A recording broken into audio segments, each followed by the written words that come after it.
ఆ ఊరు పేరు చిన్నకొండూరు. మట్టిలోడ్లు, పచ్చని పొలాలు, కోళ్లకూళ్లతో మేల్కొనే పల్లెటూరు. అదే ఊరిలో ఉన్న వీరయ్య.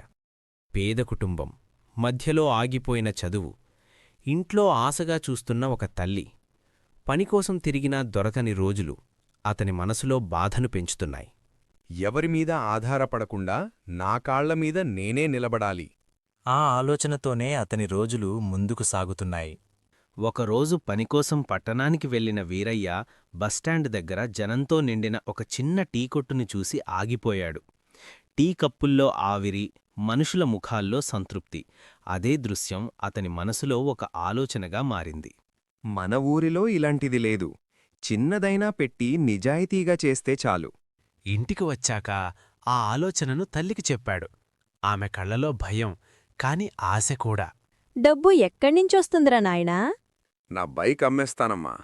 కష్టమైనా మొదలు పెట్టాలి. పాత షెడ్డు కింద 2 బెంచీలు, ఒక స్టవ్వు, అలా మొదలైంది వీరయ్య టీ కొట్టు.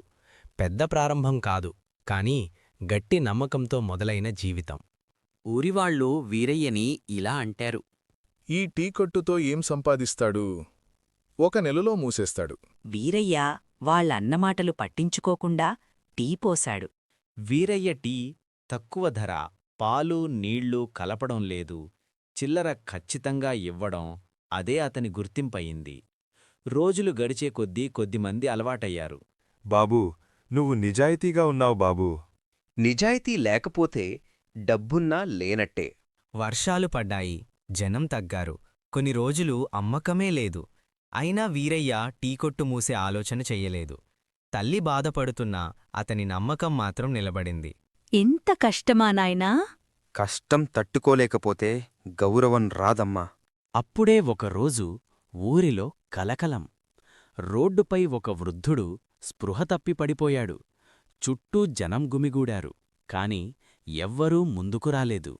ఆసుపత్రికి తీసుకెళ్ళాలి. వీరయ్య ఒక్క క్షణం కూడా ఆలోచించలేదు. టీ కొట్టు మూసి తన దగ్గర ఉన్న డబ్బంతా తీసుకొని వృద్ధుణ్ణి ఆసుపత్రికి చేర్చాడు.